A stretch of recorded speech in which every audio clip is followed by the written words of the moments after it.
मणिपुर से एक बड़ी खबर सामने आ रही है। खबर है कि वहां बीजेपी की सरकार बनने जा रही है। इस बात में कितनी सच्चाई है और क्या है पूरा मामला, बताते हैं।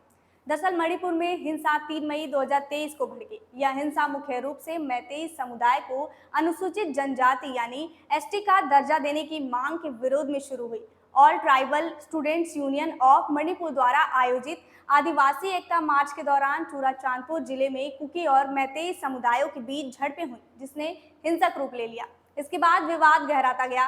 करीब 1.5 सालों तक इस स्थिति को कंट्रोल न कर पाने की वजह से बीजेपी के तत्कालीन सीएम एन बीरेन सिंह ने दबाव के कारण इस्तीफा दे दिया। 9 फरवरी को उन्होंने इस्तीफा दिया और 13 फरवरी से वहां राष्ट्रपति शासन लागू है। लेकिन इस बीच एक खबर आ रही है कि वहां फिर से बीजेपी की सरकार बनने जा रही है। मीडिया रिपोर्ट्स के मुताबिक बुधवार को मणिपुर में 10 विधायकों ने राज्यपाल अजय कुमार भल्ला से मिलकर सरकार बनाने का दावा पेश किया है।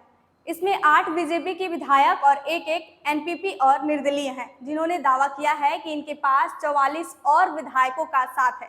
बता दें कि मणिपुर में कुल 60 सीटें हैं, तो सरकार बनाने के लिए 31 विधायकों का बहुमत पर्याप्त है। खबर यह भी है कि राज्यपाल से मुलाकात के बाद बीजेपी विधायक थोकचोम राधेश्याम ने कांग्रेस के 44 विधायकों को कांग्रेस छोड़कर मणिपुर में सरकार बनाने का दावा किया है। इसके अलावा निर्दलीय विधायक सपाम निशिकांत सिंह ने भी यह दावा किया है कि उन्होंने राज्यपाल को एक ऐसा पेपर दिया है जिस पर 22 विधायकों के सिग्नेचर हैं। ये सभी मणिपुर में एनडीए की सरकार बनाने के लिए सहमत हैं। बता दें कि मणिपुर में 3 मई 2023 से ही कुकी और मैतेई समुदाय के हिंसा भड़की हुई है। इसकी चिंगारी इतनी भयानक थी कि अभी तक इस आग को बुझाया नहीं जा सका है।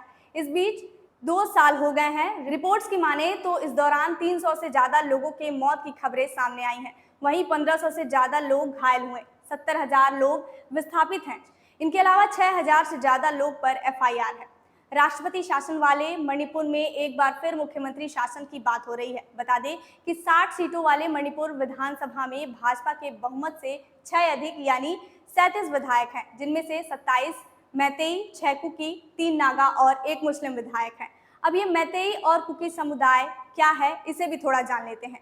मैतेई समुदाय, जिसे मणिपुरी के नाम से भी जाना जाता है, भारत के मणिपुर राज्य का प्रमुख स्वदेशी समुदाय है। यह समुदाय मुख्य रूप से मणिपुर की घाटियों में, विशेष रूप से इम्फाल क्षेत्र में निवास करता है। मैतेई लोग अपनी समृद्ध सांस्कृतिक विरासत, भाषा और परंपराओं के लिए जाने जाते हैं। मैतेई समुदाय के लोग मैतेई लोन यानी मणिपुरी भाषा बोलते हैं, जो तिब्बतो बर्मन भाषा परिवार से संबंधित है। यह भारत की 22 अनुसूचित भाषाओं में से एक है और इसे मणिपुर का आधिकारिक भाषा का दर्जा प्राप्त है। इसकी अपनी प्राचीन लिपि मैतेई मायके भी है। वहीं कुकी समुदाय भारत के पूर्वोत्तर राज्यों, मुख्य रूप से मणिपुर, मिजोरम, असम और नागालैंड में रहने वाली एक स्वदेशी जनजाति है। यह समुदाय जो कुकी या चिन कुकी समूह का हिस्सा है और इसकी सांस्कृतिक और भाषाई पहचान दक्षिण पूर्व एशियाई क्षेत्रों, विशेष रूप से म्यांमार और बांग्लादेश के कुछ हिस्सों से भी जुड़ी हुई है। कुकी लोग मुख्य रूप से कुकी-चिन भाषा परिवार की भाषाएं बोलते हैं। अब सवाल यह है कि आखिर मैतेई और कुकी समुदाय आपस में भिड़े क्यों?